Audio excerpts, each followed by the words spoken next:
All right, let's finish out the Modern Horizons 3 cards. If by the time I'm done this, I have not covered a card you wanted to hear about, and you checked my video from yesterday, let me know and I will tackle it. Gravedig is very cute. It is a reference to the very famous Magic card, Gravedigger, specifically the 8th edition art, which is the art that's been used for many, many years. Marionette Apprentice is just a small version of the excellent Kaladesh card if you are a artifact player. Marionette Master. Note how the other one just had one of these little spider bots and the Master has 3, and how that references their fabricate abilities. Wither and Bloom is the name of a spell from the Strixhaven D&D sourcebook. It's a spell that Witherbloom characters can learn. Wormcoil Lava is a reference to the extremely famous Magic card, Wormcoil Engine. Both split in half. It's very cute. Aether Revolt is the latest in our long line of they said the thing, they said a card that represents the name of a set. Modern Horizons 1 did this with Mirrodin Besieged. And very cutely, Aether Revolt uses the Revolt ability.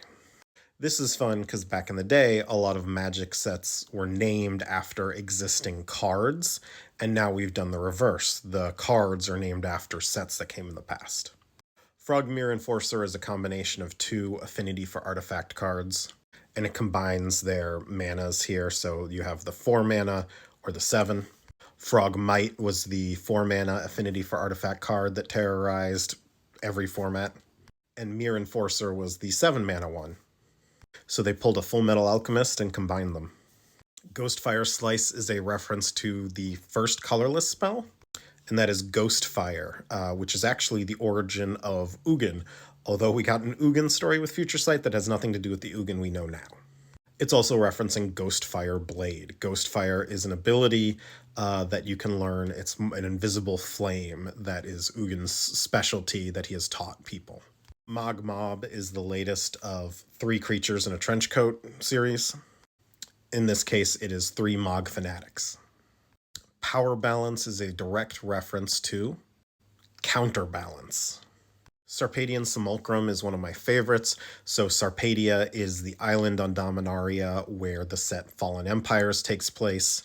Goblins there are one of the factions that are sort of vying for very limited resources as the Ice Age sets in. And this card in particular is a reference to Goblin Grenade, which is a card from Fallen Empires. Personally, flavor-wise, this is one of my favorite cards in the set. Spawn Gang Commander is a reference to, for those of you who are goblins at heart like myself, a card you should know, Siege Gang Commander. But wait, there's more. We also have Siege Gang Lieutenant, which is also a reference to Siege Gang Commander, with the Lieutenant ability. Mwah. Basking Broodscale is a reference to Basking Rootwalla. Now, there is an original Rootwalla, but all of these Walla cards, and there are quite a few, all have some form of this ability. Namely, this one uses Adapt, but the ability to power themselves up by paying mana. But generally only once a turn, and Basking Broodscale makes this once a game. Birthing Ritual is a terrifying card that all of you should recognize as a reference to Birthing Pod. Specifically, it is the activation cost for Birthing Pod too, except without the Phyrexian mana. Colossal Dread Mask, you should all be aware, is a reference to Colossal Dread Maw. If you pause and look at the flavor text here, the flavor text here is a reference to that.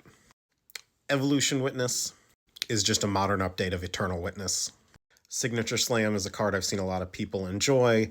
This is a Dominarian card, probably somewhere near Yavimaya, because that's the only place we know that has both big gorillas and Allosauruses. It is also appears to be the same kind of gorilla that is in Guttural Response. Springheart Nantuko shows us that the insects we've seen on Kamigawa that look a lot like an orchid mantis are just the pink version of Nantuko on Kamigawa. Nantuko being sort of like the praying mantis insect people of the multiverse. Temperamental Oozewag is a Brushwag reference. Love a Brushwag. Trickster's Elk is a joke about Kenristad being turned into an elk. However, because Oko's first card was so powerful, and the ability to turn things into elk was so useful. It has sort of warped design and flavor around Oko to make him seem like some sort of elk fetishist, which he is not. It was a thing he did one time, guys. One time. Wumpus Aberration is a reference to Hunted Wumpus, down to the costs, which of course had its own reference in Planar Chaos, which you should expect at this point. I love me a goblin named Smart. That's the only reason I'm putting this here. Look at that flavor text. Cranial Ram is a living weapon version of cranial plating. Faithful Watchdog takes place in the same plane and same region as another magic card, and that is Sunblade Elf. So this is a dog that works for the Sunblade Elves. Invert Polarity is the first time we see Skreeg on a magic card, at least as far as I know. Skreeg is Ral's, goblin assistant from the Return to Ravnica novels. Return to Ravnica novellas. Psychic Frog is a pun and reference to Psychotog. Pyretic Rebirth is a reference to the original Terminate, the original art here, down to referencing Daragaz in the flavor text. You can see that here. So one kills it, the other brings it back. White of the Reliquary is, of course, a reference to Knight of the Reliquary.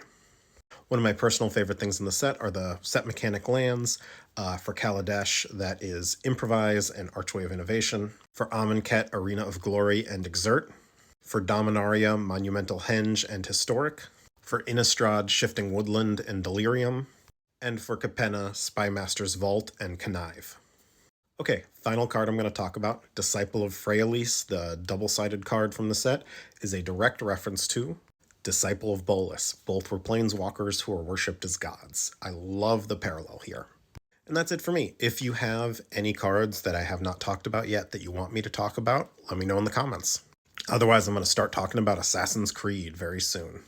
And I'll start working my way back through my list of requests I've already gotten that I haven't gotten to yet.